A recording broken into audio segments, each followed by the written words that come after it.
କିଛି ବେଳେ ଭଲ ରାସ୍ତାଟିଏ ନାହିଁ ମୁଁ କହିବି, ଭଲ ମେଡିକାଲଟିଏ ନାହିଁ। ମେଡିକାଲ ପାଇଁ ଆମେ ଆନ୍ଦୋଳନ କରିଛେ, 100, 200, 500 ଲୋକ ଆସିକି ରାସ୍ତା ଅବରୋଧ କରିଛେ, କରିନେ। ଆମର ଇରିଗେସନ ଠିକ ଭାବରେ କାମ ହେଇନି, କୃଷକ କିଛି ଆସିକି ବାହାରେ ଠିଆ ହେଇଛନ୍ତି, କରିନାହାନ୍ତି। ବହୁତ ଡିସିପ୍ଲିନ ଜ୍ଞାନୀ ଲୋକ। ତେଣୁ ଆପଣମାନଙ୍କୁ ମୁଁ ଏଇଟା କହିକି କମେଣ୍ଟ କରୁନାହିଁ। ଆପଣ ଅତୀତରେ ବହୁତ କଷ୍ଟ ସହିଛନ୍ତି, ଅନେକ ନେତା ଆସିଛନ୍ତି, ଅନେକ ନେତା ଯାଇଛନ୍ତି, କିନ୍ତୁ ଆପଣମାନଙ୍କ ପାଇଁ କିଛି କାମ କରିନାହାନ୍ତି। କିନ୍ତୁ ମୁଁ ଆପଣଙ୍କୁ ଏଠି କଥା ଦେଉଛି, जो रास्ताटी जाइए एपटे सिंगल रास्ताटी संबलपुर नहीं विभिन्न अंचल गाड़ी जाऊँगी, ये 4 लेन विशिष्ट हम या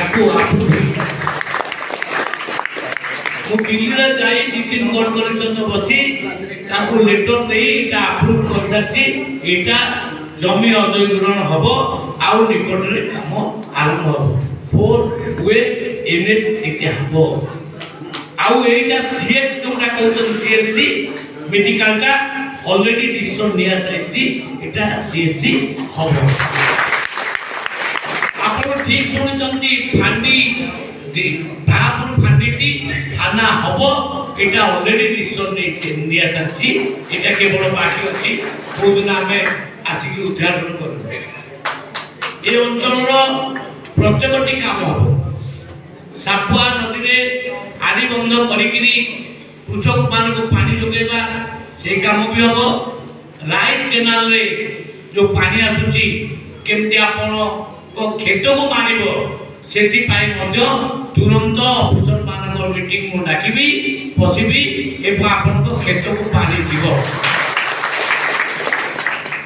तो आपण को अंचल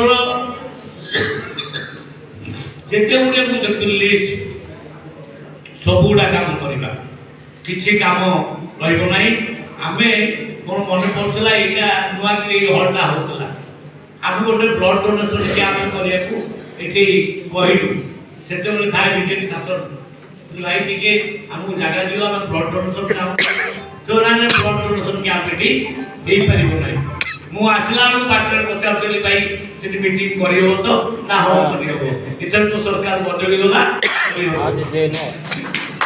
किंतु एठी 100-150 बसिले आपण माने फूड खाई जाउछंती।